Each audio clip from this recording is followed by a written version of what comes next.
imposible que tales potencias o seres hayan sobrevivido a una época infinitamente remota donde la conciencia se manifestaba, quizá, bajo cuerpos y formas que ya hace tiempo se retiraron ante la marea de la ascendiente humanidad. Formas de las que solo la poesía y la leyenda han conservado un fugaz recuerdo, con el nombre de dioses, monstruos, seres míticos de toda clase y especie.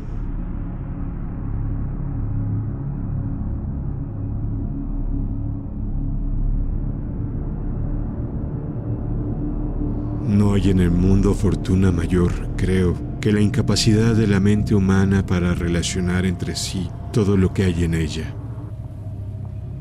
Vivimos en una isla de plácida ignorancia, rodeados por los negros mares de lo infinito, y no es nuestro destino emprender largos viajes. Las ciencias, que siguen sus caminos propios, no han causado mucho daño hasta ahora. Pero algún día la unión de esos disociados conocimientos nos abrirá a la realidad y a la endeble posición que en ella ocupamos. Perspectivas tan terribles que enloqueceremos ante la revelación o huiremos de esa funesta luz, refugiándonos en la seguridad y la paz de una nueva edad de las tinieblas.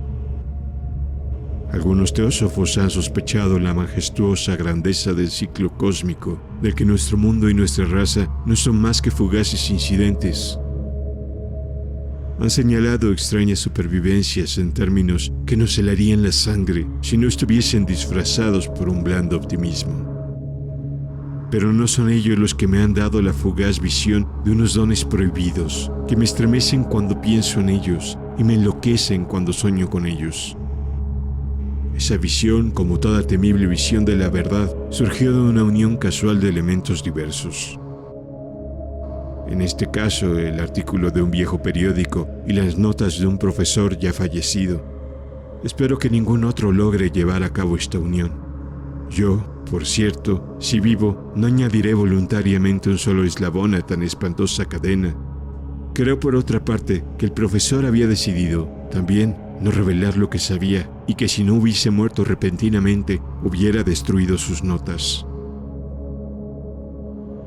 Tuve por primera vez conocimiento de este asunto en el invierno de 1926-1927, a la muerte de mi tío abuelo, George Gamel Engel, profesor honorario de lenguas semíticas de la Universidad de Brown Providence, Rhode Island. El profesor Engel era una autoridad bastante conocida en materia de antiguas inscripciones, y a él habían recurrido con frecuencia los conservadores de los más importantes museos. Muchos deben, por lo tanto, recordar su desaparición, acaecida a la edad de 92 años. Las oscuras razones de su muerte aumentaron aún más el interés local. El profesor había muerto mientras volvía del barco de Newport y, según afirman los testigos, luego de recibir el empellón de un marinero negro. Este había surgido de uno de los curiosos y sombríos pasajes situados en la falda abrupta de la colina que une los muelles a la casa del muerto, en la calle Williams. Los médicos, incapaces de descubrir algún desorden orgánico, concluyeron, luego de un perplejo cambio de opiniones, que la muerte debía atribuirse a una oscura lesión del corazón, determinada por el rápido ascenso de una cuesta excesivamente empinada para un hombre de tantos años.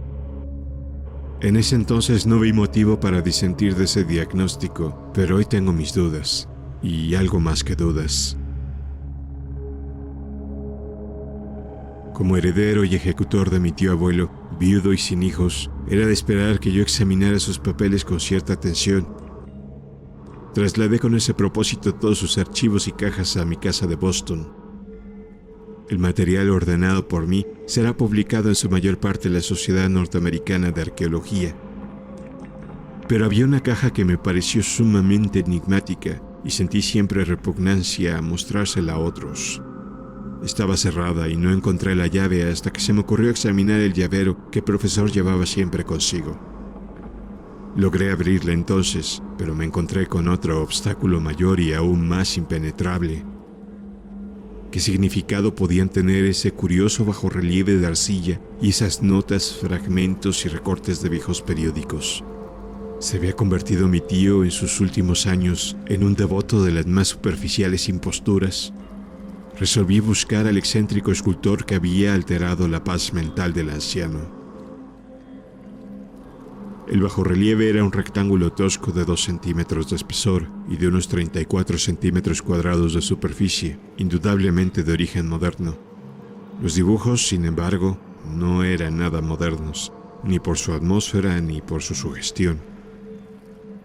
Pues aunque las rarezas del cubismo y el futurismo sean numerosas y extravagantes, no suelen reproducir esa críptica regularidad de la escritura prehistórica, y la mayor parte de los dibujos parecía ser ciertamente alguna especie de escritura.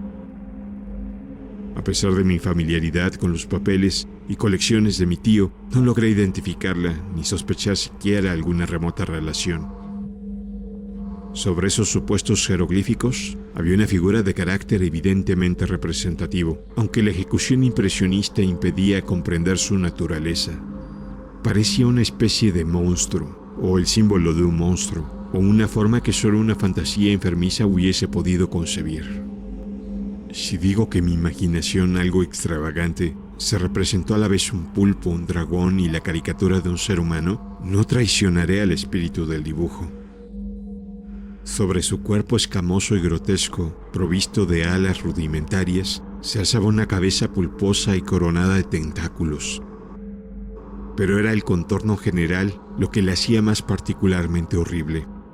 Detrás de la figura se esbozaba una arquitectura ciclópea.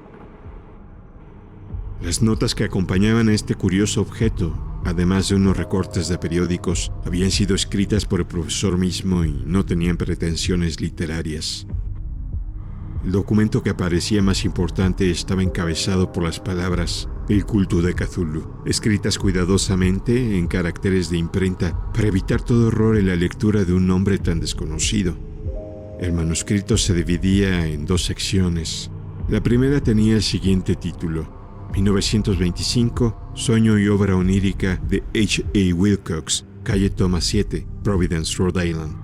La segunda, informe del inspector John Earl Legras, calle Bienville, 121, Nueva Orleans, a la Sociedad Norteamericana de Arqueología, 1928, notas del mismo y del profesor Webb. Las otras notas manuscritas eran todas muy breves, relatos de sueños curiosos de diferentes personas o citas de libros y revistas teosóficos, principalmente La Atlántida y la Lemuria perdida de W. Scott Elliot, y el resto comentarios acerca de la supervivencia de las sociedades y cultos secretos, con referencia a pasajes de tratados mitológicos y antropológicos, como La rama dorada de Fraser y el culto de las brujas en Europa occidental de la señorita Murray. Los recortes de periódicos aludían principalmente a casos de alienación mental y a crisis de demencia colectiva en la primavera de 1925. La primera parte del manuscrito principal relataba una historia muy curiosa.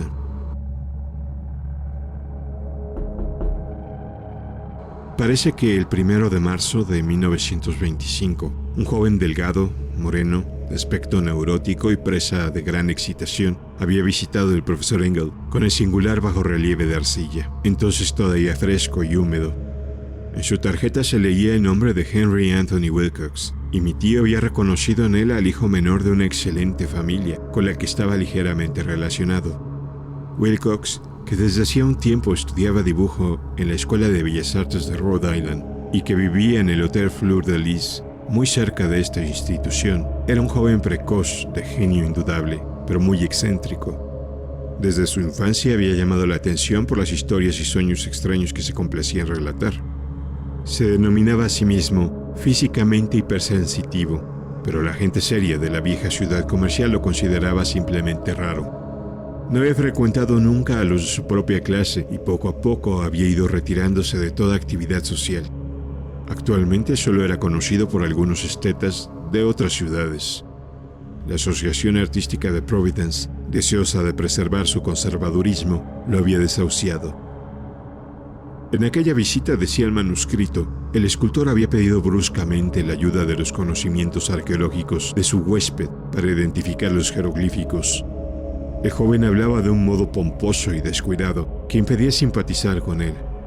Mi tío le respondió con sequedad, pues la evidente edad de la tableta excluía toda posible relación con las ciencias arqueológicas. La réplica del joven Wilcox, que impresionó bastante a mi tío como para que la reprodujera palabra por palabra, tuvo ese énfasis poético que caracterizaba sin duda su conversación habitual. «Es nueva, es cierto», le dijo. «pues la hice anoche cuando soñaba con extrañas ciudades, y los sueños son más viejos que la cavilosa Tiro, la contemplativa Esfinge o Babilonia, guarnecida de jardines». Y comenzó a narrar una historia desordenada que de pronto despertó en mi tío un recuerdo. El anciano se mostró febrilmente interesado. La noche anterior había habido un leve temblor de tierra, el más violento de los que habían sacudido Nueva Inglaterra en los últimos años, que había afectado terriblemente la imaginación de Wilcox.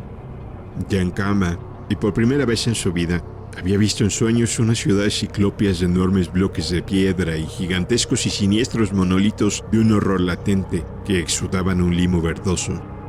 Muros y pilares estaban cubiertos de jeroglíficos y de las profundidades de la tierra, de algún punto indeterminado, venía una voz que no era una voz, sino más bien una sensación confusa que solo la fantasía podía traducir en esta unión de letras casi imposibles. Cthulhu Fata. Esta mezcla de letras fue la clave del recuerdo que excitó y perturbó al profesor Angel. Interrogó al escultor con minuciosidad científica y estudió con intensidad casi frenética el bajorrelieve que el joven había estado esculpiendo en sueños, vestido solo con su ropa de dormir y temblando de frío. Mi tío culpó a su avanzada edad, dijo Wilcox más tarde, en no reconocer con rapidez los jeroglíficos y el dibujo. Muchas de sus preguntas le parecieron un poco fuera de lugar a su visitante, especialmente aquellas que trataban de relacionar a este último con sociedades y cultos extraños, y Wilcox no pudo entender por qué mi tío le prometió repetidamente guardar silencio si admitía ser miembro de una de las tan innumerables sectas paganas y místicas. Cuando el profesor quedó al fin convencido de que Wilcox ignoraba de verdad toda doctrina o cultos secretos, le suplicó que no dejara de informarle acerca de sus sueños. Este pedido dio frutos, pues a partir de esa primera entrevista, el manuscrito menciona las visitas diarias del joven y la descripción de sorprendentes visiones nocturnas, cuyo tema principal eran siempre unas construcciones ciclópeas de piedra, húmedas y oscuras, y una voz o inteligencia subterránea que gritaba una y otra vez en enigmáticos y sensibles impactos algo indescriptible. Los dos sonidos que se repetían con más frecuencia eran los representados por las palabras Cthulhu y R'lyeh. El 23 de marzo, continuaba el manuscrito, Wilcox faltó a la cita. Una investigación realizada en el hotel reveló que había sido atacado por una fiebre de origen desconocido y que lo habían llevado a casa de sus padres, en la calle Waterman. Se había puesto a gritar en medio de la noche, despertando a varios artistas que vivían en el mismo hotel, y desde entonces había pasado alternativamente de la inconsciencia al delirio. Mi tío telefoneó enseguida a la familia y, desde ese momento, siguió de cerca el caso, yendo a menudo a la oficina del Dr. Toby, en Thayer Street, médico de cabecera del joven. La mente febril de Wilcox alimentaba aparentemente extrañas imágenes. El doctor se estremeció al recordarlas. No solo incluían una repetición de los sueños anteriores, sino también una criatura gigantesca, de varios kilómetros de altura, que caminaba o se movía pesadamente. Wilcox nunca lo describía en todos sus detalles, pero las pocas e incoherentes palabras que recordaba el Dr. Toby convencieron al profesor de que aquel era el monstruo que el joven había intentado representar. Cuando Wilcox se refería a su obra, añadió el doctor, caía enseguida, invariablemente en una especie de letargo. Cosa rara, su temperatura no estaba nunca por encima de lo normal. Sin embargo, su estado se parecía más al de una fiebre violenta que al de un desorden del cerebro. El 2 de abril a las 3 de la tarde, la enfermedad cesó de pronto. Wilcox se sentó en la cama, asombrado de encontrarse en la casa de sus padres, ignorando totalmente lo que había ocurrido en sus sueños o en la realidad desde el 22 de marzo. Como el médico declaraba que estaba curado, a los 3 días volvió a su hotel. Pero ya no le fue de ninguna utilidad al profesor Engel. Junto con su enfermedad se habían desvanecido todos aquellos sueños. Y luego de oír durante una semana los relatos inútiles e irrelevantes de unas muy comunes visiones, mi tío dejó de anotar los pensamientos nocturnos del artista. Aquí terminaba la primera parte del manuscrito, pero las abundantes notas invitaban de veras a la reflexión. Solo el escepticismo inveterado, que informaba entonces mi filosofía, puede explicar mi persistente desconfianza. Las notas describían lo que habían soñado diversas personas en el mismo periodo que el joven Wilcox había tenido sus extrañas revelaciones. Mi tío había organizado rápidamente una vasta encuesta entre casi todos aquellos a quienes podía interrogar sin parecer impertinente, pidiendo que les contaran sus sueños y le comunicaran las fechas de todas sus visiones notables. Las reacciones habían sido variadas, pero el profesor recibió más respuestas de las que hubiese obtenido cualquier otro hombre sin la ayuda de un secretario. Aunque no conservó la correspondencia original, las notas formaban un completo y muy significativo resumen. La aristocracia y los hombres de negocios, la tradicional sal de la tierra de Nueva Inglaterra, dieron un resultado casi completamente negativo, aunque hubo algunos pocos casos de informes de impresiones nocturnas, siempre entre el 13 de marzo y el 2 de abril, periodo de delirio del joven escultor. Los hombres de ciencia no fueron tampoco muy afectados, aunque por lo menos 4 vagas descripciones sugerían la visión fugaz de extraños paisajes, y uno de ellos hablaba del temor a algo anormal. Las respuestas más pertinentes procedían de artistas y poetas, que si hubieran podido comparar sus notas hubieran sido presas del pánico. Ante la falta de las cartas originales llegué a sospechar que el compilador había estado haciendo preguntas insidiosas, o había deformado el texto de la correspondencia para corroborar lo que había resuelto ver. Por eso persistí en la creencia de que Wilcox, conociendo de algún modo los viejos documentos reunidos por mi tío, había estado engañándolo. Estas respuestas de los artistas narraban una perturbadora historia. Entre el 28 de febrero y el 2 de abril, gran parte de ellos habían tenido sueños muy curiosos, alcanzando su máxima intensidad en el tiempo del delirio del escultor. Una cuarta parte hablaba de escenas y sonidos semejantes a los descritos por Wilcox, y algunos confesaban su terror ante una criatura gigantesca y sin nombre. Un caso, que las notas describían con énfasis, era particularmente triste. El sujeto, un arquitecto muy conocido, algo inclinado al ocultismo y la teosofía, se volvió completamente loco la noche que llevaron al joven Wilcox a la casa de sus padres, y murió meses después gritando que lo salvaran de algún escapado habitante del infierno.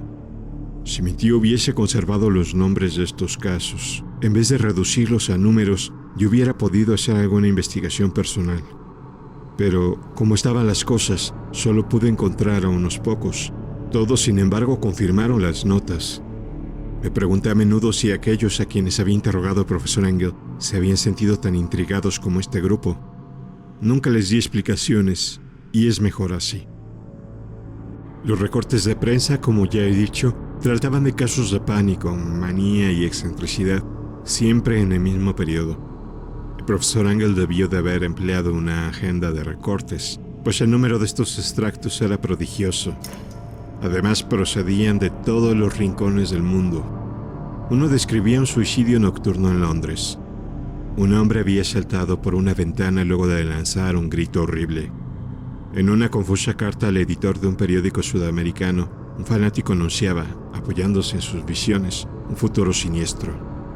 Un despacho de California relataba que una colonia teosófica había comenzado a usar vestiduras blancas ante la proximidad de un glorioso acontecimiento que no llegaba nunca, mientras las noticias de la India se referían cautelosamente a una seria agitación de los nativos, producida a fines de marzo. Las orgías vudúes se habían multiplicado en Haití, y en África se había hablado de unos cantos misteriosos. Los oficiales norteamericanos radicados en Filipinas habían tenido ciertas dificultades con algunas tribus, y en la noche del 22 de marzo, los policías de Nueva York habían sido molestados por levantinos histéricos. Confusos rumores recorrieron también el oeste de Irlanda, y un pintor llamado Andois Monod exhibió en 1926 en el Salón de la Primavera de París un blasfemo paisaje de sueño. En los asilos de alienados los desórdenes fueron tan numerosos que solo un milagro logró impedir que el cuerpo médico advirtiera curiosas semejanzas y sacara apresuradas conclusiones. Una rara colección de recortes, de veras.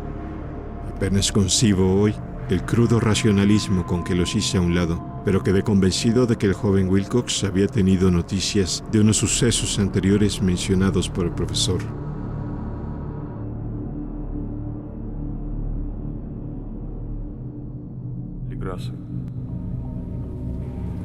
Los sucesos anteriores por los que mi tío diera tanta importancia al sueño del escultor y al bajo relieve eran el tema de la segunda mitad del largo manuscrito.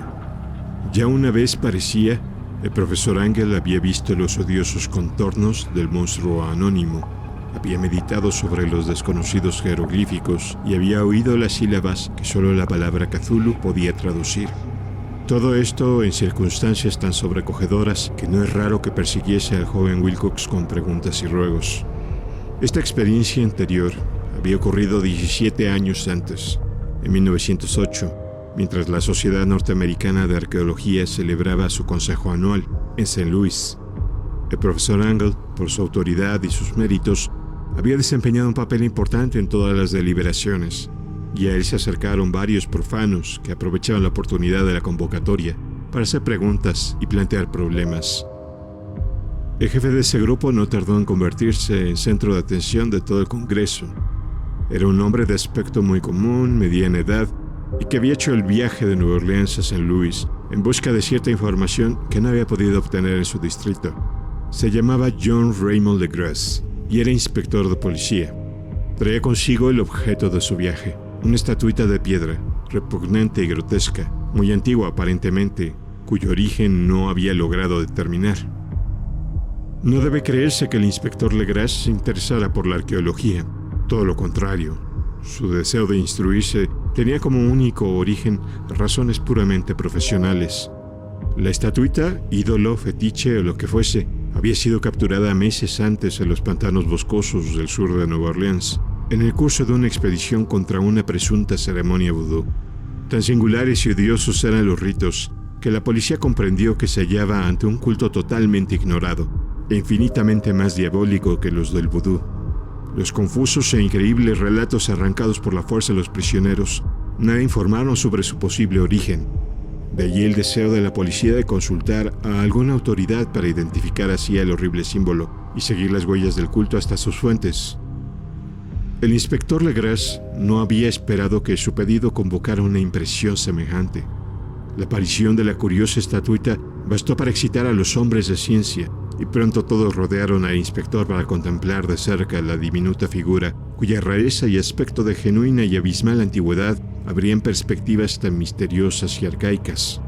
Nadie reconoció la escuela escultórica de la que había nacido la estatua, y sin embargo, centenares y hasta miles de años parecían haberse posado en la oscura y verdosa superficie de aquella piedra desconocida. La figura que los miembros del Congreso pasaron de mano en mano para estudiarla con más minuciosidad medía unos 20 a 25 centímetros de altura y estaba finamente labrada. Representaba un monstruo de contornos vagamente antropoides, pero con una cabeza de pulpo, cuyo rostro era una masa de tentáculos, un cuerpo escamoso que sugería cierta elasticidad, 4 extremidades dotadas de garras enormes y un par de alas largas y estrechas en la espalda. Esta criatura, que exhalaba una malignidad antinatural, parecía ser una pesada corpulencia y estaba sentada en un pedestal o bloque rectangular cubierto de indescriptibles caracteres. Las puntas de las alas rozaban el borde posterior del bloque. El asiento ocupaba el centro, mientras que las garras largas y curvas de las plegadas extremidades hacían el borde anterior y descendían hasta un cuarto de la altura del pedestal. La cabeza de cefalópodo se inclinaba hacia el dorso de las garras enormes que apretaban las elevadas rodillas. El conjunto daba una impresión de vida anormal, más sutilmente terrorífico a causa de la imposibilidad de establecer su origen. Su vasta, pavorosa, incalculable edad era innegable.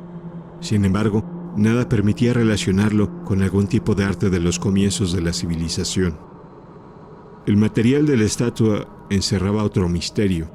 No había nada parecido en la geología o la mineralogía a aquella pieza jabonosa, verde y negra, de estrías doradas o iridiscentes.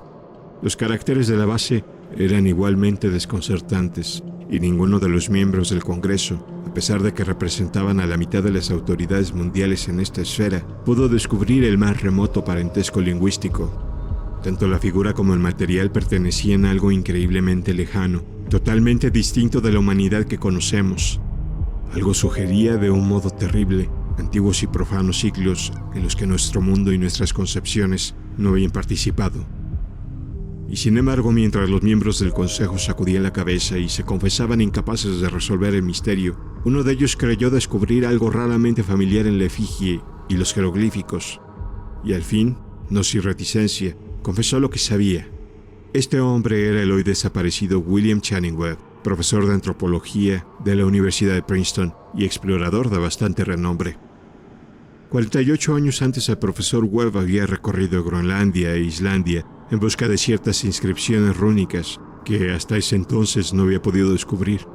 En la costa occidental de Groenlandia se había encontrado con una tribu degenerada de esquimales, cuya religión, un culto demoníaco curioso, lo había impresionado sobremanera por su faz deliberadamente sanguinaria y repulsiva. Era aquella una fe que los otros esquimales ignoraban casi del todo y a la que se referían estremeciéndose. Databa, decían, de épocas muy antiguas, anteriores al nacimiento del mundo. Junto a ritos anónimos y sacrificios humanos, había invocaciones de origen tradicional dirigidas a un demonio supremo, o Tarnasuk. El profesor Webb había oído esa invocación en boca de un viejo Angekok, o brujo sacerdote, y la había transcrito fonéticamente, hasta donde era posible en caracteres romanos.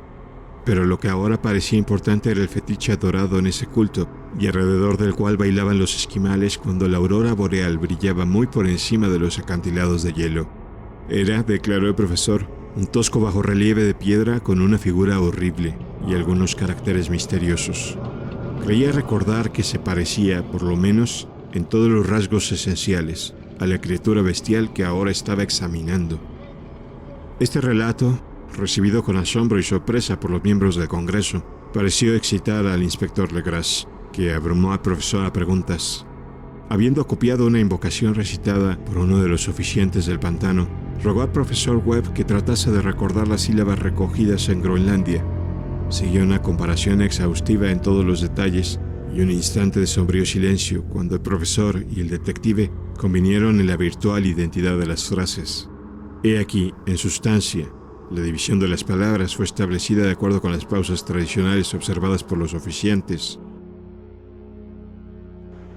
Legras había tenido más suerte que el profesor Webb, pues varios prisioneros le habían revelado el sentido de esas palabras. Era algo así como: en su casa de Rie, el fallecido Cthulhu espera soñando. Y entonces, respondiendo a un ruego general, el inspector relató minuciosamente su experiencia con los fieles del pantano. Veo ahora que mi tío dio gran importancia a esa historia. Tenía cierto parecido con las ensoñaciones más extravagantes de los teósofos y los creadores de mitos, y revelaba una asombrosa imaginación de carácter cósmico que nadie hubiese esperado entre parias y vagabundos.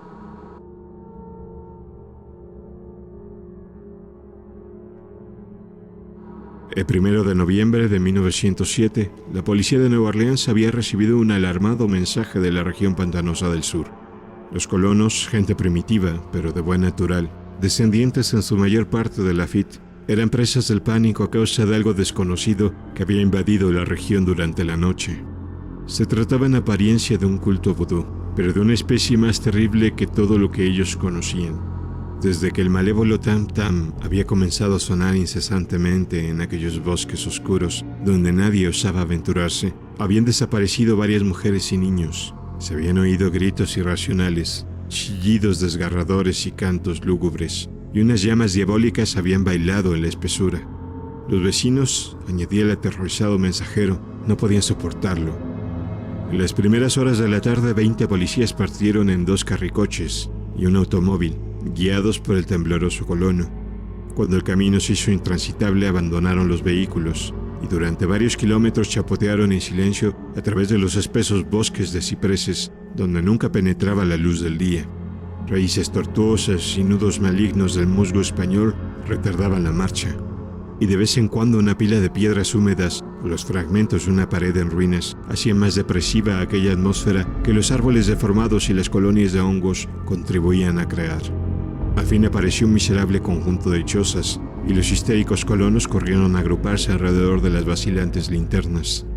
El apagado golpear de los tam-tams se oía débilmente a lo lejos.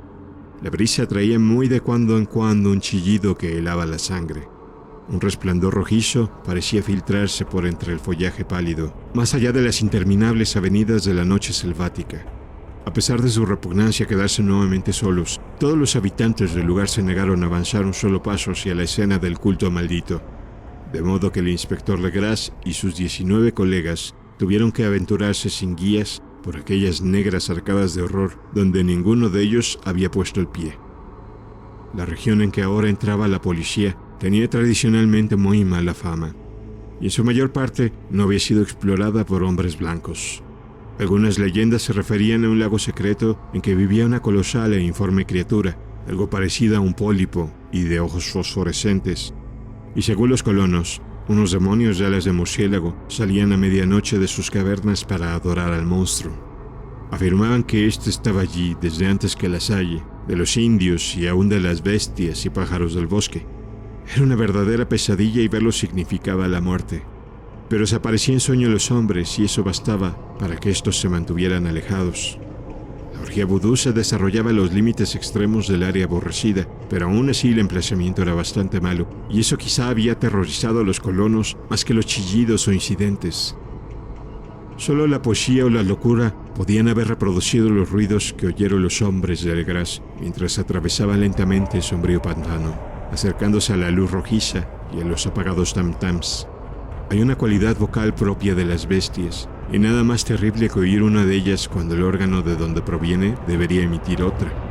Una furia animal y una licencia orgiástica se exacerbaban allí hasta alcanzar alturas demoníacas con gritos y aullidos extáticos que reverberaban en los bosques tenebrosos como ráfagas pestilentes surgidas de los abismos del infierno. De vez en cuando cesaban los gritos y lo que parecía un coro de voces roncas entonaba la odiosa melopea. Por fin los hombres llegaron a un sitio donde el bosque era menos denso y se encontraron de pronto en el lugar mismo de la escena. 4 trastabillaron, un quinto perdió el conocimiento y otros 2 lanzaron un grito de horror que, por suerte, fue apagado por el tumulto salvaje de la orgía. Legras roció con agua pantanosa el rostro del hombre desvanecido y luego todos contemplaron el espectáculo fascinados por el horror. Sin ropas, esta híbrida muchedumbre bramaba, rugía y se contorsionaba alrededor de una hoguera circular.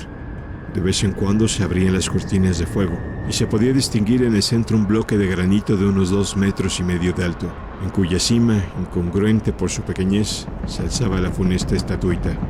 En 10 cadalsos instalados a intervalos regulares en un ancho círculo que rodeaba la hoguera, con el monolito como centro, colgaban con la cabeza hacia abajo los cuerpos extrañamente mutilados de los desaparecidos colonos. Dentro de este círculo saltaba y rugía el anillo de fieles, moviéndose de izquierda a derecha en una bacanal interminable entre el círculo de cadáveres y el círculo de fuego. La inactividad de los hombres paralizados fue comparativamente de poca duración. El deber venció pronto todas las dudas, y aunque los celebrantes debían de llegar al centenar, la policía, confiada en sus armas de fuego, irrumpió en medio de la horda. Durante 5 minutos el caos y el tumulto fueron indescriptibles.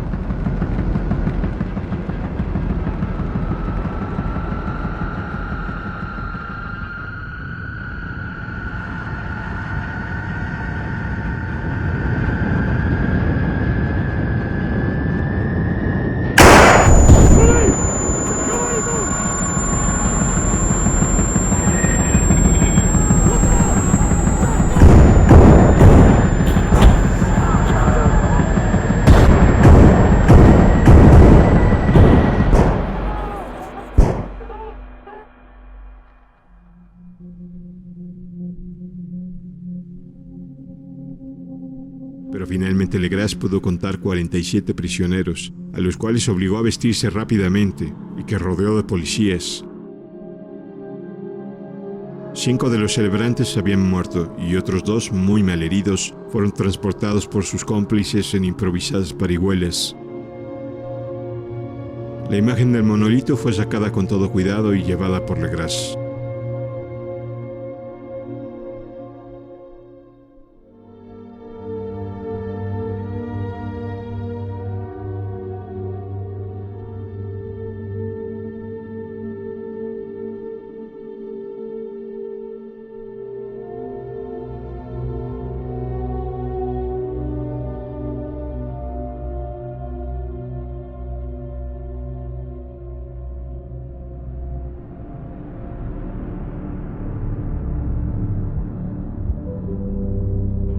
Examinados en el cuartel de policía, luego de un viaje agotador, los prisioneros resultaron ser mestizos de muy baja ralea y mentalmente débiles.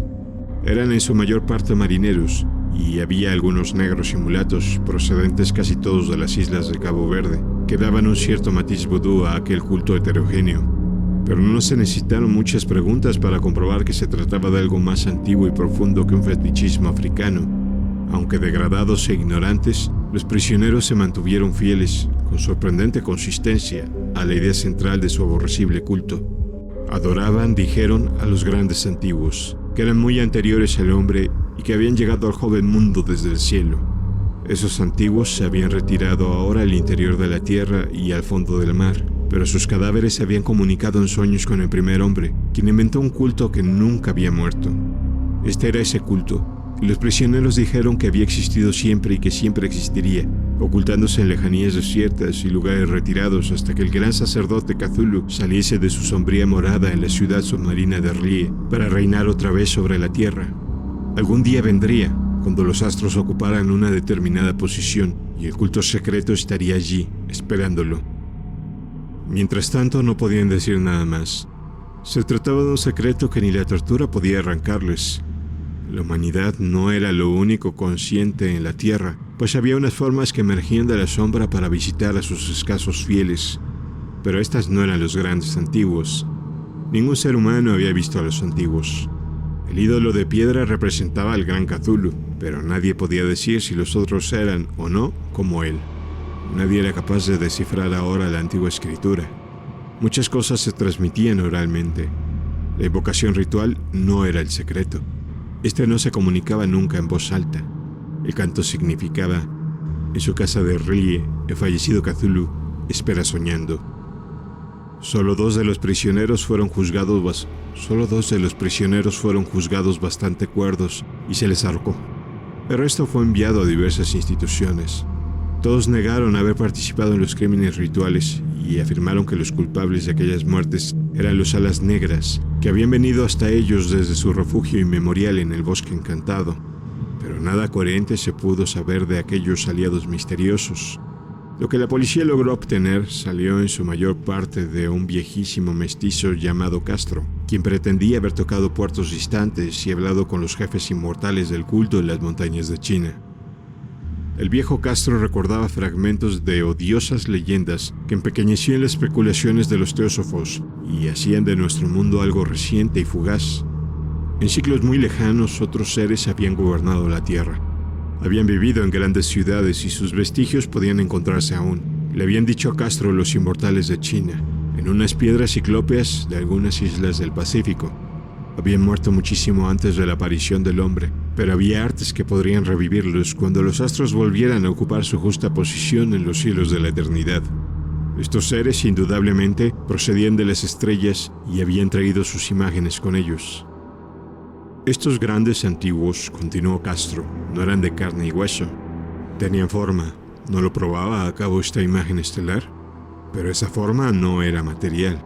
Cuando las estrellas eran propicias, iban de mundo en mundo a través del cielo, pero cuando eran desfavorables no podían vivir. Pero aunque ya no viviesen, no habían muerto en realidad. Yacían todos en casas de piedra en la gran ciudad de R'lyeh, preservada por los sortilegios del gran Cthulhu, para el día en que las estrellas y la tierra pudiesen recibir su gloriosa resurrección. Pero en esa época alguna fuerza exterior debía ayudar a la liberación de los cuerpos. Los conjuros que impedían que se descompusieran impedían también que se moviesen, y los antiguos tenían que contentarse con yacer y pensar en la oscuridad mientras transcurrían millones de años. Conocían todo lo que ocurría en el mundo, pues su lenguaje consistía en la transmisión del pensamiento. En ese mismo instante hablaban en sus tumbas. Cuando luego de un caos infinito aparecieron los primeros hombres, los grandes antiguos hablaron a los más sensibles moldeándoles los sueños. Aquellos primeros hombres, murmuró Castro, establecieron el culto con que se adoraba a los ídolos de los grandes antiguos, ídolos traídos de estrellas oscuras en una época infinitamente lejana. Ese culto no moriría hasta que las estrellas volvieran a ser favorables. Los sacerdotes sacarían entonces al gran Cthulhu de su tumba para que reviviese a sus vasallos y volviera a asumir su reinado en la tierra. Ese tiempo sería fácil de conocer, pues entonces la humanidad se parecería a los grandes antiguos, salvaje y libre, más allá del bien y del mal, sin moral y sin ley, y todos los hombres gritarían y matarían, y gozarían alegremente. Los antiguos, liberados, enseñarían nuevos modos de gritar y matar y gozar, y el mundo entero ardería en un holocausto de libertad y éxtasis. Mientras tanto, el culto con apropiados ritos debía conservar el recuerdo de aquellos días antiguos y presagiar su retorno. En los primeros tiempos, algunos hombres escogidos habían hablado en sueños con aquellos seres, pero luego algo había pasado. La gran ciudad de piedra de Erlie, con sus monolitos y sepulcros, se había hundido bajo las olas, y las aguas de los abismos, con ese misterio primigenio en que nadie había pensado ni siquiera en penetrar, habían interrumpido esas citas espectrales. Pero los recuerdos no morían, y los altos sacerdotes afirmaban que cuando los astros fuesen favorables, la ciudad volvería a la superficie. Entonces los viejos espíritus de la tierra, mozos y sombríos, saldrían de sus subterráneos y propagarían los rumores recogidos allá, en olvidados fondos del océano. Pero de ellos el viejo Castro no se atrevía a hablar. Se interrumpió de pronto y ni la persuasión ni las sutilezas pudieron arrancarle otras informaciones. Tampoco quiso mencionar, curiosamente, el tamaño de los antiguos. En cuanto al culto, afirmó que su centro debía encontrarse en los desiertos intransitados de Arabia, donde Irem, la ciudad de los pilares, sueña aún intacta y secreta. No tenía relación alguna con la brujería europea y solo era conocido por sus miembros. Ningún libro aludía a él, aunque los chinos inmortales decían que en el Necronomicon del árabe loco Abdullah Hasred había un sentido oculto que el iniciado podía interpretar de muy diversas maneras, especialmente en el tan discutido dístico. No está muerto quien puede yacer eternamente, y en épocas extrañas hasta la muerte puede morir. Legras, profundamente impresionado y no poco intrigado, había buscado sin éxito las filiaciones históricas del culto. Castro aparentemente había dicho la verdad al afirmar que era un secreto. Las autoridades de la Universidad de Tulane no pudieron arrojar luz alguna sobre el culto o la imagen, y ahora recurría a las mayores autoridades y se encontraba nada menos que con el episodio en Groenlandia del profesor Webb. El ferviente interés que despertó el relato de Legras, corroborado por la presencia de la estatuita, tuvo algún eco en las cartas que intercambiaron luego los miembros del Congreso, pero apenas hay alguna mención en el informe oficial. La prudencia es preocupación primordial de aquellos que enfrentan a menudo la charlatanería y la impostura. Legras prestó durante un tiempo la estatua al profesor Webb, pero a la muerte de este último le fue devuelta, y está desde entonces en su casa. Allí la he visto no hace mucho tiempo. Es de veras algo estremecedor, e indudablemente parecida a la escultura labrada en sueños por el joven Wilcox. No me asombró que mi tío se hubiese excitado con el relato del joven. ¿Qué puedo pensar al saber, ya enterado de la información recogida por Legras, que un joven sensible no solo había soñado la figura y los jeroglíficos de las imágenes del pantano y de Groenlandia, sino que también había oído en sueños 3 de las palabras de la fórmula repetida por los maestros de Luisiana y los diabólicos esquimales? Era natural que el profesor Angell hubiera iniciado instantáneamente una minuciosa investigación, aunque yo en mi fuero interno sospechaba que el joven Wilcox había oído hablar del culto y había inventado una serie de sueños para acrecentar el misterio ante los ojos de mi tío. El relato de los otros sueños y los recortes coleccionados por el profesor parecían corroborar la historia del joven, pero mi bien fundado racionalismo y la total extravagancia del asunto me llevaron a adoptar las conclusiones que estimé más razonables. De modo que luego de estudiar otra vez el manuscrito y comparar las notas teosóficas y antropológicas con la descripción del culto que había hecho Legras, viajé a Providence para ver al escultor e increparle el haber burlado de tal modo a un sabio anciano. Wilcox vivía aún, solo, en el Fleur de Lis de la calle Thomas, desagradable imitación victoriana de la arquitectura bretona del siglo XVII. La fachada de estuco del hotel lucía ostentosamente entre las encantadoras casas coloniales y a la sombra del más hermoso campanario georgiano que pudiera verse en Norteamérica. Encontré a Wilcox en sus habitaciones, sumido en su labor, y comprendí enseguida, por las piezas que lo rodeaban, que su genio era profundo y auténtico. Creo que durante un tiempo Wilcox figurará entre los grandes decadentes, pues se ha cristalizado en arcilla y reflejará un día en el mármol esas pesadillas y fantasías evocadas en prosa por Arthur Machen y que Clark Ashton Smith ha hecho visibles en versos y pinturas. Moreno, frágil y de aspecto un poco descuidado, Wilcox se volvió lánguidamente y sin dejar su silla me preguntó qué deseaba. Cuando le dije quién era, manifestó cierto interés, pues mi tío había excitado su curiosidad al examinar sus raros sueños, aunque sin expresar las razones de ese examen. Sin sacarlo de su ignorancia, traté prudentemente de hacerlo hablar. Poco tiempo me bastó para convencerme de que era absolutamente sincero. Hablaba de sus sueños de un modo inequívoco. Esos sueños y su residuo subconsciente habían influido profundamente en su arte, y me mostró una estatua mórbida cuyo modelado me estremeció, casi por la fuerza de su oscura sugestión. No recordaba haber visto el original excepto en el bajorrelieve creado durante un sueño, pero los contornos se habían formado insensiblemente bajo sus manos. Era sin duda la forma gigantesca de lo que había hablado en su delirio. Comprobé muy pronto que no sabía nada del culto, salvo lo que el constante interrogatorio de mi tío había dejado escapar. Y traté otra vez de concebir de qué modo podía haber recibido esas impresiones sobrenaturales. Hablaba de sus sueños de un modo extrañamente poético, haciéndome ver con terrible claridad la ciudad ciclópea de piedra verde y musgosa, cuya geometría, añadió curiosamente, era totalmente errónea. Y oí otra vez, con un temor expectante, el subterráneo llamado mental.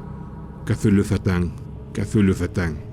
Esas palabras figuraban en la temible invocación que evocaba el sueño vigilia de Cthulhu en la bóveda de piedra de R'lyeh, y a pesar de mis racionales ideas me sentí profundamente perturbado. Wilcox era indudable.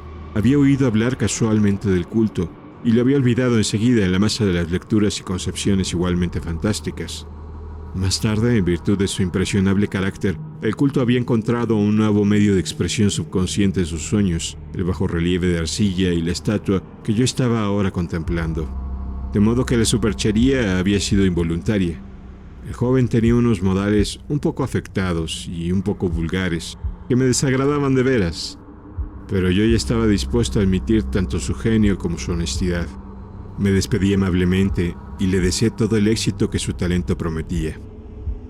El asunto del culto continuó fascinándome y a veces imaginaba poder adquirir un gran renombre investigando su origen y relaciones. Visité Nueva Orleans, hablé con Legras y otros de los que habían participado en aquella vieja expedición. Examiné la estatuita y hasta interrogué a los prisioneros que todavía vivían. El viejo Castro, por desgracia, había muerto hacía varios años. Lo que escuché entonces de viva voz, aunque no fue más que una confirmación detallada de los escritos de mi tío, acrecentó mi interés y tuve la seguridad de estar sobre la pista de una religión muy antigua y secreta, cuyo descubrimiento me convertiría en un antropólogo famoso. Mi actitud era aún entonces absolutamente materialista, como aún quisiera que lo fuese, y por una inexplicable perversidad mental, rechacé la coincidencia de los sueños y los recortes coleccionados por el profesor Engel. Hubo algo, sin embargo, que comencé a sospechar y que ahora creo saber. La muerte de mi tío no fue nada natural. Cayó al suelo en la colina, en una de las estrellas callejuelas que partían de unos muelles donde abundan los mestizos extranjeros, luego del descuidado empujón de un marinero de tez oscura. Yo no había olvidado que los oficiales de Luisiana se distinguían por la mezcla de sangres y sus intereses marinos, y no me hubiera sorprendido conocer la existencia de agujas venenosas y métodos criminales secretos tan faltos de piedad como aquellas creencias y ritos misteriosos. Legras y sus hombres, es cierto, no habían sido molestados, pero en Noruega acababa de morir un marino que veía cosas. ¿No pudieron haber llegado a oídos siniestros las investigaciones realizadas por mi tío luego de encontrarse con el escultor? Creo hoy que el profesor Engel murió porque sabía, o quería saber demasiado. Es posible que me espere un fin semejante, pues yo también he aprendido mucho.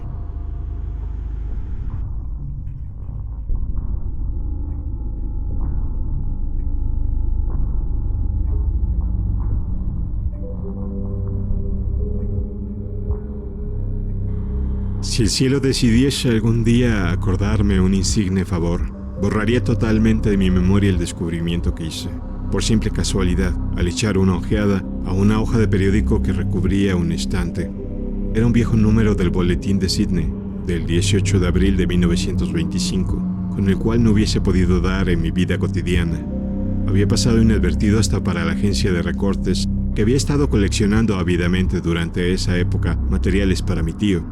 Había yo casi abandonado mis investigaciones acerca de lo que el profesor llamaba el culto de Cthulhu, y me encontraba de visita en casa de un docto amigo de Paterson, New Jersey, conservador del museo local y mineralogista de renombre. Examinando un día los ejemplares de reserva, amontonados en desorden en los estantes de una de las salas del fondo del museo, mi mirada se detuvo en la rara ilustración de uno de los periódicos extendido bajo las piedras. Era el Boletín de Sídney que he mencionado. Mi amigo tenía corresponsales en todos los países extranjeros imaginables. La imagen era una fotografía en sepia de una odiosa estatuita de piedra casi igual a la que Legras había encontrado en el pantano. Despojé vívidamente a la hoja de su precioso contenido. Leí el artículo con cuidado y lamenté su brevedad. Lo que sugería, sin embargo, era de suma importancia para mi ya vacilante búsqueda. Arranqué cuidadosamente la noticia con el propósito de ponerme enseguida en acción. He aquí el contenido. Misterioso barco a la deriva rescatado en alta mar. El Vigilant arribó remolcando un yate neozelandés armado. Un muerto y un sobreviviente a bordo. Relatan combates furiosos y muertes en alta mar. Marinero rescatado se niega a dar detalles de la misteriosa experiencia. Ídolo extraño hallado en su poder. Se iniciará una investigación. El carguero Vigilant de la compañía Morrison, procedente de Valparaíso, arribó esta mañana a su puesto de amarre en la bahía de Darling, remolcando el yate al Laird de Dunedin, número 2, con serias averías, pero dotado aún de un poderoso armamento.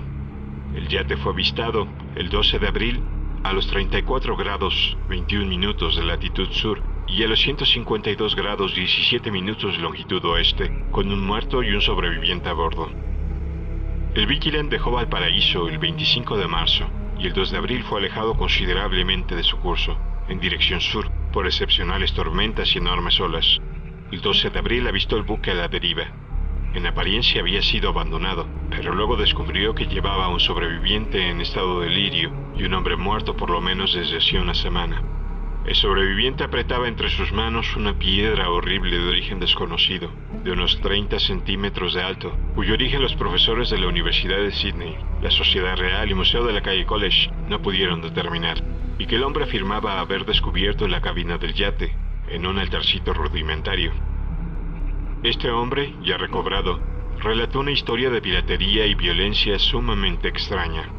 Se trata de un noruego llamado Gustav Johansen, de cierta cultura, segundo oficial en la goleta Emma de Auckland, que partió para el Callao el 20 de febrero con una tripulación de 20 hombres.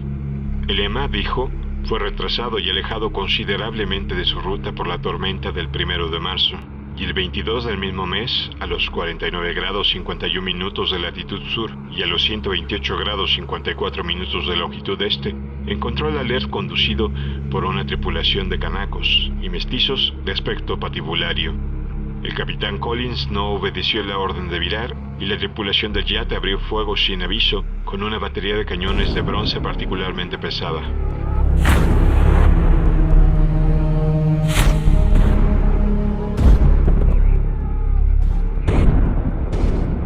Los marineros del Emma, dijo el sobreviviente, se resistieron con valentía, y aunque la goleta comenzó a hundirse, pues varios proyectiles habían alcanzado la línea de flotación, lograron acercarse al enemigo y lo abordaron poniéndose a luchar en cubierta.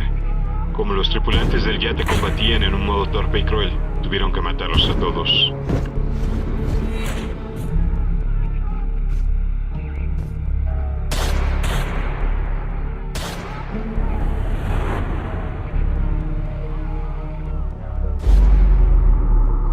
Tres de los hombres del Emma, incluso el capitán Collins y el primer oficial Gree, murieron, y los ocho restantes, bajo el mando del segundo oficial, Johansen, se pusieron a navegar en la dirección seguida originalmente por el yate, a fin de descubrir por qué motivo se les había ordenado cambiar de rumbo.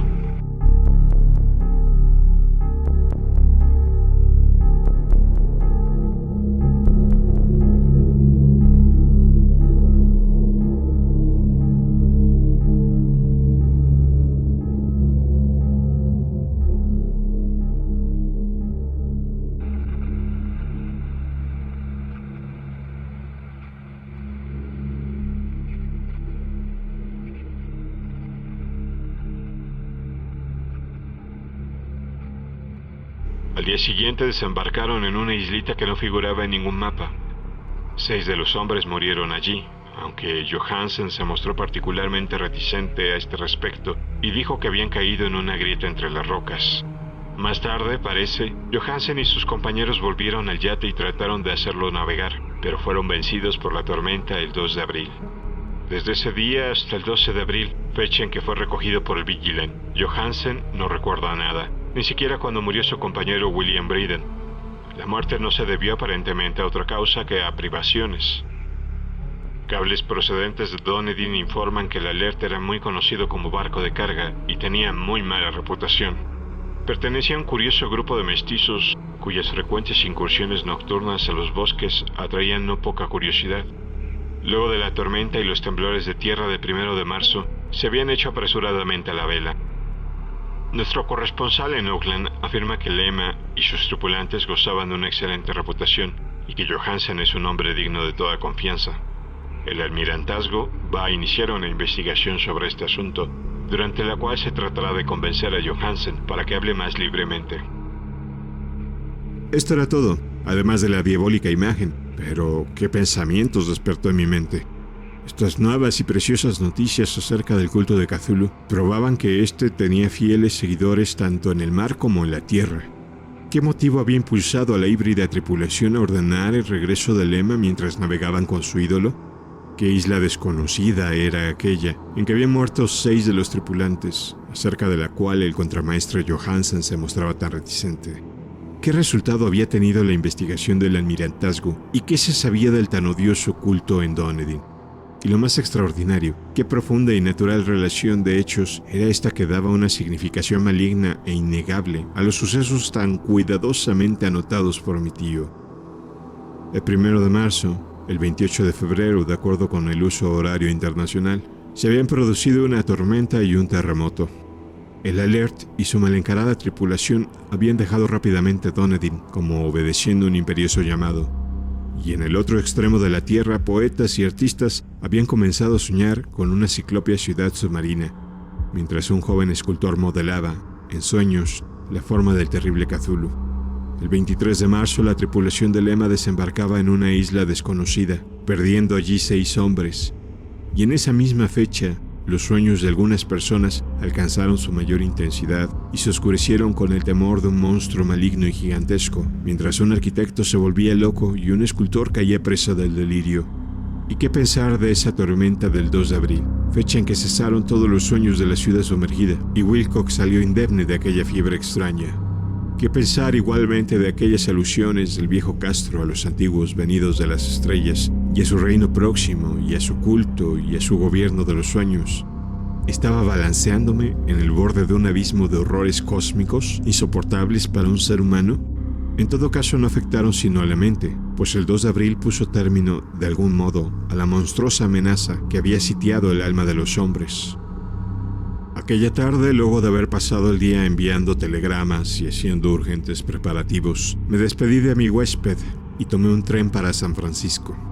En menos de un mes llegué a Dunedin, donde sin embargo descubrí que se sabía muy poco de los extraños miembros del culto que habían vivido en las posadas marineras.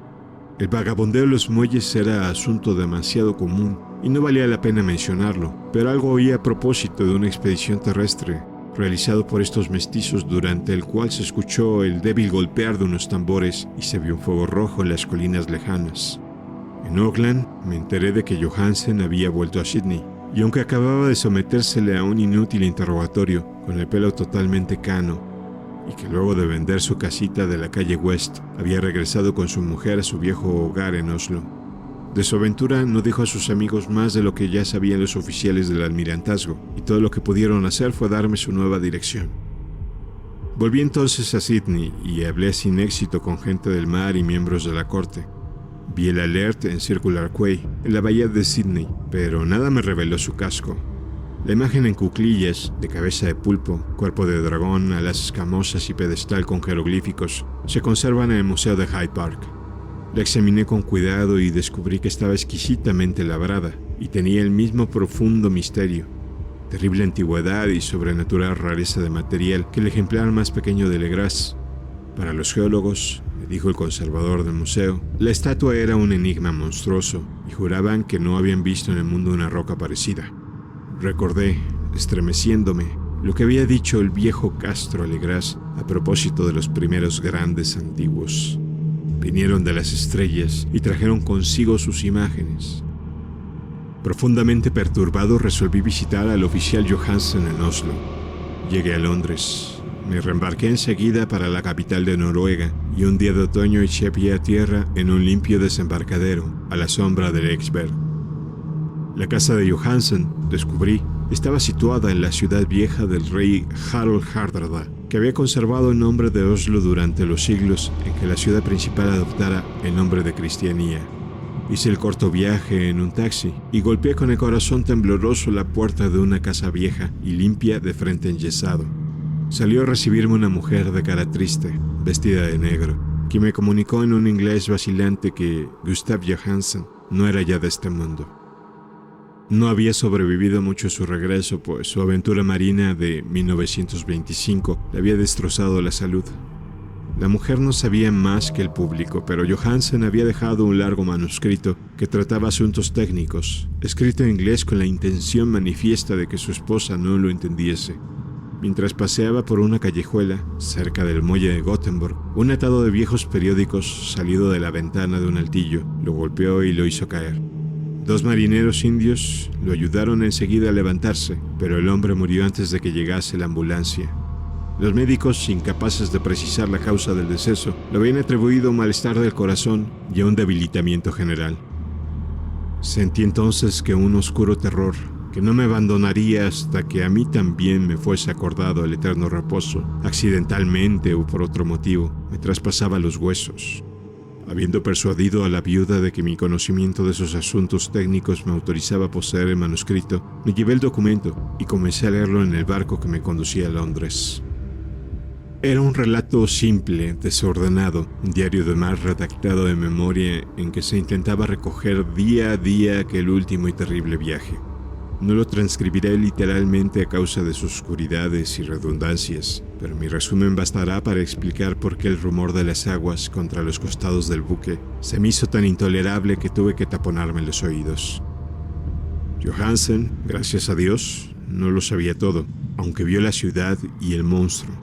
Pero yo ya no podré dormir en paz mientras recuerde el horror que esperaba emboscado del otro lado de la vida, en el tiempo y el espacio, y aquellas malditas criaturas que vinieron de los astros más antiguos y que sueñan en las profundidades del mar, conocidas y favorecidas por un culto de pesadilla, decidido a lanzarlas sobre nuestro planeta cada vez que algún terremoto vuelve a elevar la monstruosa ciudad de piedra al aire y la luz del sol.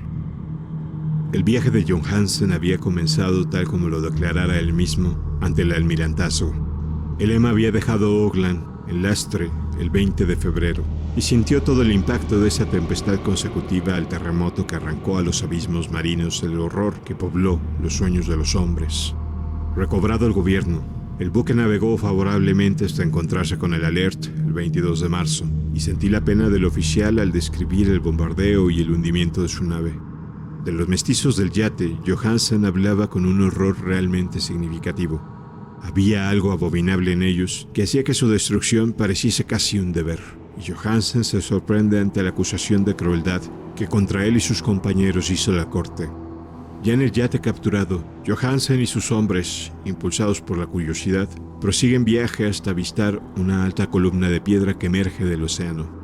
Y a los 49 grados 9 minutos de latitud oeste y 126 grados 24 minutos de longitud sur, se encuentran ante una costa barrosa y una albañilería ciclópea cubierta de algas que no puede ser sino la sustancia tangible de terror supremo del universo.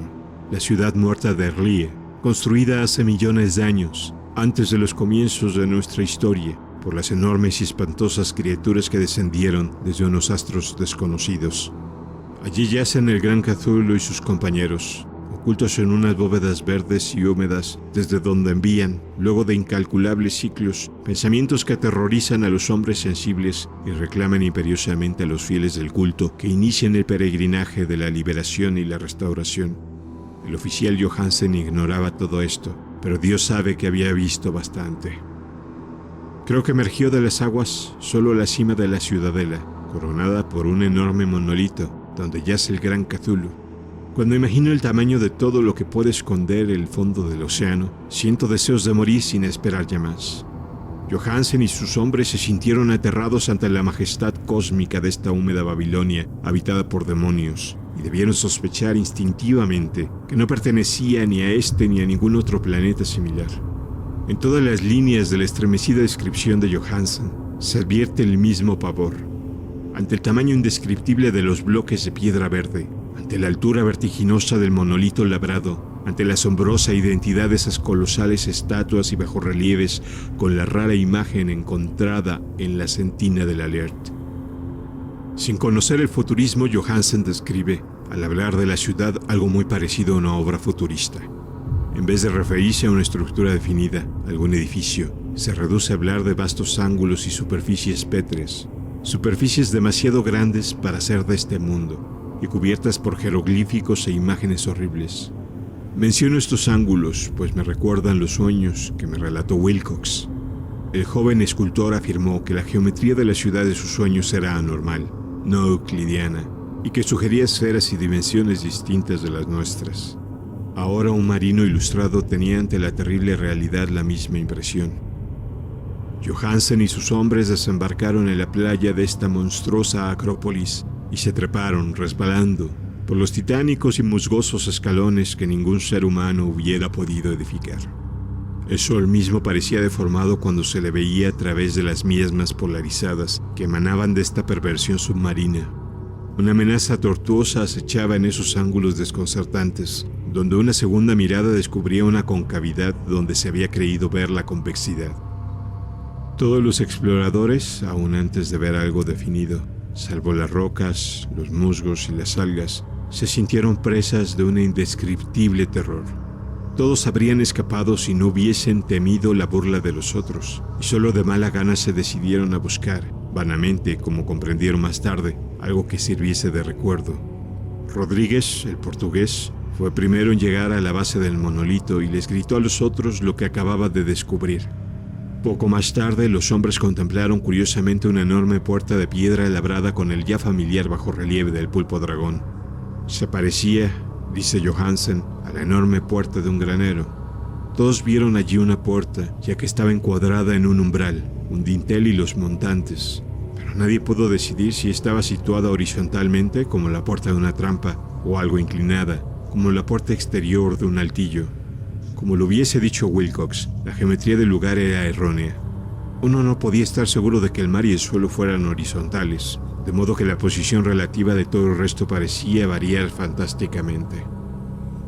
Briden presionó sobre la piedra en diversos sitios sin resultado. Luego Donovan palpó con delicadeza los bordes, apretando separadamente cada punto. Subió con lentitud a lo largo de la grotesca moldura de piedra. Puede decirse que subió si se admite que la puerta no era al fin y al cabo horizontal, y los hombres se preguntaron cómo una puerta podía ser tan enorme. Al fin, muy suavemente, muy lentamente, la parte superior del panel comenzó a inclinarse hacia adentro y todos vieron que la piedra se balanceaba. Donovan se deslizó o trepó de algún modo a lo largo de uno de los montantes y los hombres se pusieron a observar el curioso retroceso de la puerta monstruosa. En este fantástico mundo de formaciones prismáticas, la piedra se desplazaba anormalmente en diagonal, despreciando todas las leyes de la materia y la perspectiva. La abertura mostraba una oscuridad casi material. Estas tinieblas tenían realmente una cualidad positiva, pues ocultaban algunas partes de las paredes interiores que debían ser visibles. Al fin surgió de aquella cárcel milenaria algo así como una humareda que oscureció la luz del sol mientras se elevaba hacia el cielo, empequeñecido y arrogado con la ayuda de sus alas membranosas. El olor que salía de aquellos abismos recién abiertos era insoportable, y Hawkins, que tenía el oído fino, creyó oír allá abajo un sonido chapoteante e inmundo. Todos escucharon, y todos escuchaban aún cuando el monstruo se hizo visible, babeando y apretando su inmensidad verde y gelatinosa a través de la tenebrosa abertura, hasta elevarse pesadamente en el aire corrompido de aquella ciudad de pesadilla. La letra del pobre Johansen es apenas inteligible en esta parte. De los 6 hombres que nunca llegaron al barco, cree que 2 murieron simplemente de miedo en aquel instante maldito.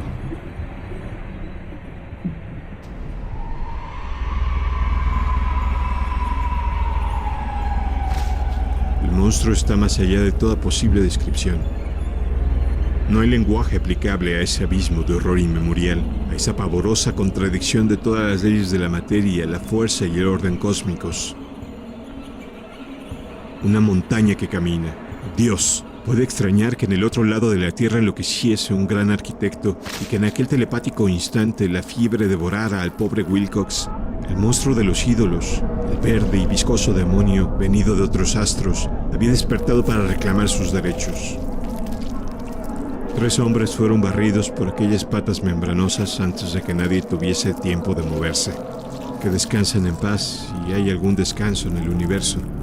Eran Donovan, Guerrera y Armstrong.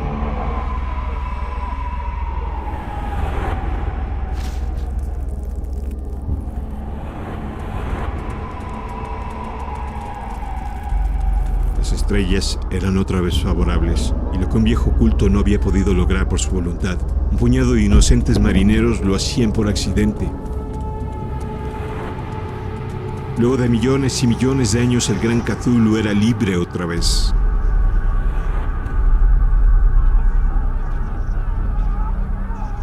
Y Parker resbaló mientras los otros 3 sobrevivientes se precipitaban frenéticamente en un escenario infinito de rocas verdosas. Johansen jura que fue absorbido hacia arriba por un ángulo que no debía estar allí, un ángulo agudo que se había comportado como si fuese obtuso. De modo que solo Briden y Johansen llegaron al bote y se dirigieron desesperadamente hasta el Alert mientras la montañosa monstruosidad descendía por los escalones de piedra resbaladiza y se detenía, titubeando, a orillas del agua. Las calderas se habían quedado funcionando a pesar de que todos habían bajado a tierra y bastaron unos pocos segundos de frenéticas corridas entre ruedas y motores para poner en marcha el Alert. Lentamente, entre los horrores distorsionados de esa escena indescriptible, la hélice comenzó a golpear las aguas. Mientras tanto, en la costa mortal, sobre aquellas construcciones que no eran de este mundo, el monstruo gigantesco venido de las estrellas emitía unos gritos inarticulados, como Polifemo al maldecir el veloz navío de Ulises. Enseguida, con más audacia que los cíclopes de la leyenda, el gran Cthulhu penetró en las aguas e inició la persecución con golpes que levantaron enormes olas. Briden volvió la vista y enloqueció. Desde entonces rió a intervalos hasta que la muerte lo alcanzó en su cabina mientras Johansen vagaba delirando de un lado al otro. Pero Johansen no había abandonado la partida. Comprendiendo que el monstruo alcanzaría seguramente el Alert antes de que la presión llegase al máximo, resolvió intentar algo desesperado y, acelerando los motores, subió rápidamente a la cubierta e hizo girar el timón. En la superficie de las aguas hubo un remolino espumoso y mientras crecía la presión del vapor, el valiente noruego dirigió el navío contra aquella montaña gelatinosa que se alzaba sobre las sucias espumas como la popa de un galeón demoníaco. La horrible cabeza de pulpo, envuelta en tentáculos, llegaba casi hasta la punta del vaporés. Pero Johansen no retrocedió. Hubo un estallido como el de un globo que se desinfla, un líquido inmundo como el que surge de un hendido pez luna, una hediondez que el cronista no se atrevió a describir. Durante un instante una nube verde, acre y enceguecedora, envolvió al buque, y un hervor maligno quedó a popa, donde, Dios del cielo, la esparcida plasticidad de aquella entidad celeste estaba recombinándose y recobrando su forma primitiva, mientras el Alert se alejaba más y más y ganaba velocidad.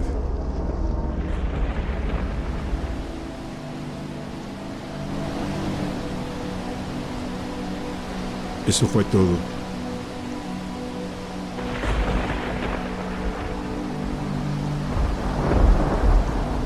Después de ese momento, Johansen se contentó con meditar sombríamente sobre el ídolo de la cabina y preparar unas pocas comidas para él y su enloquecido compañero que reía carcajadas.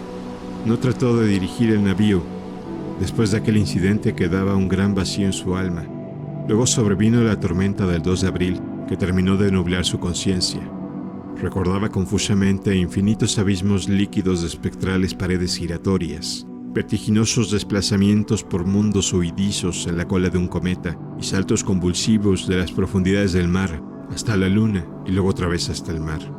Todo envuelto en el coro de carcajadas de las antiguas divinidades y de los verdes demonios del Tártaro de alas de murciélago. Luego de esas pesadillas vino el rescate. El Vigilant, el tribunal del almirantazgo, las calles de Dunedin, el largo viaje de retorno a la casa natal junto a Legberg. Nada podía contar, pasaría por loco. Lo escribiría todo antes de morir, pero su mujer no debería sospechar nada. La muerte sería para él beneficiosa solo si borraba los recuerdos. Tal era el documento que leí. Lo he guardado en la caja de lata junto con el bajorrelieve de arcilla y los papeles del profesor Engel. Incluiré este relato, esta prueba de mi propia cordura donde se ha unido lo que espero que nunca volverá a unirse. He contemplado todo lo que el universo puede haber de horroroso, y aún los cielos de la primavera y las flores del verano me parecerán desde ahora impregnados de veneno. Pero no creo que viva mucho. Como desaparecieron mi tío y el pobre Johansen, así desapareceré yo. Conozco demasiado, y el culto todavía existe. Cthulhu existe también, supongo, en ese refugio de piedra que le sirve de abrigo desde que el sol era joven. Su ciudad maldita se ha hundido otra vez, pues el Vigilant navegó por aquel lugar después de la tormenta de abril, pero sus ministros en la tierra bailan aún y cantan y matan en lugares aislados, alrededor de monolitos de piedra coronados de imágenes. Cthulhu tuvo que haber sido atrapado por los abismos submarinos, pues si no el mundo gritaría ahora de horror. ¿Quién conoce el fin? Lo que ha surgido ahora puede hundirse, y lo que se ha hundido puede resurgir.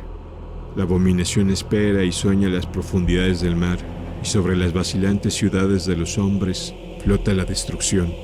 Llegará el día, pero no debo ni puedo pensarlo.